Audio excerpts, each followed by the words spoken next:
My neighbor leaves me notes about things I haven't done yet. The first note showed up on a Tuesday. It was folded carefully and pushed halfway under my apartment door, like whoever left it didn't want to intrude, just be noticed. I almost stepped on it while juggling groceries and keys. I assumed it was a flyer at first, or maybe someone advertising a lost cat. It wasn't. You'll forget to water the plant tomorrow. Don't feel bad about it. That was the entire note. No name. No explanation. I laughed.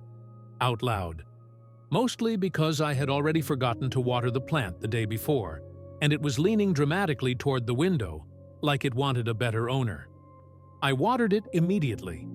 Not because the note told me to, but because I didn't like the idea of being predicted. The next note came 2 days later. This one was tucked deeper under the door, like it had been waiting. You'll think about calling your sister tonight. You won't. That's okay. I didn't laugh this time, because I had been thinking about calling her. Every night, actually. I just never did. Not since the argument. Not since she said I disappeared when things got uncomfortable. Which felt unfair, considering how uncomfortable everything had been. I stood in the hallway longer than necessary, staring at the note like it might explain itself if I waited. It didn't. I checked the hallway camera footage later. Nothing unusual. No one lingering. No mysterious figures. Just neighbors coming and going, living lives that didn't involve quietly predicting mine. The notes kept coming. Sometimes every day. Sometimes after a pause long enough for me to think they were done. You'll reheat coffee instead of making a fresh cup. You'll stay up too late scrolling. You'll say you're fine when you're not. They weren't threatening. They weren't clever. They were accurate. I started waking up earlier just to check the floor before my alarm went off. I started changing my routine out of spite. I made fresh coffee. I went to bed earlier. I called my sister and hung up before it rang long enough to feel real. The next note said, "You're trying very hard to prove something. You don't have to."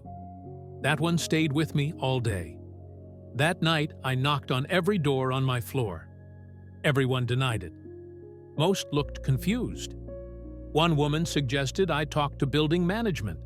A guy 2 doors down asked if I was feeling okay, in a tone that suggested he already had an answer. After that, the notes changed. They stopped predicting actions and started naming feelings. You'll feel lonely tonight, even though nothing bad happened.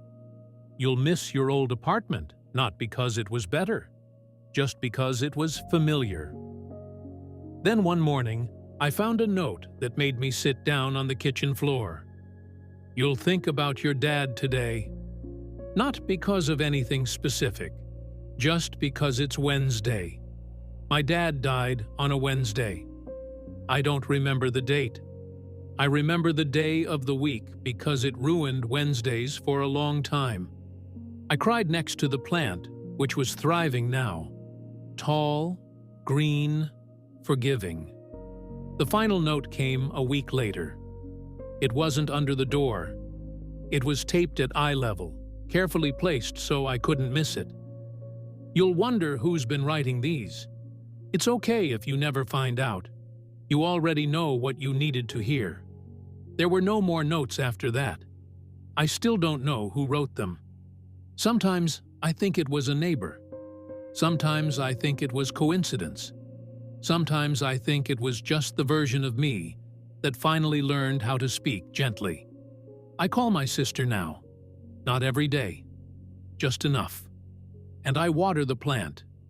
Not because someone told me I would forget, but because someone once reminded me that forgetting doesn't make me broken.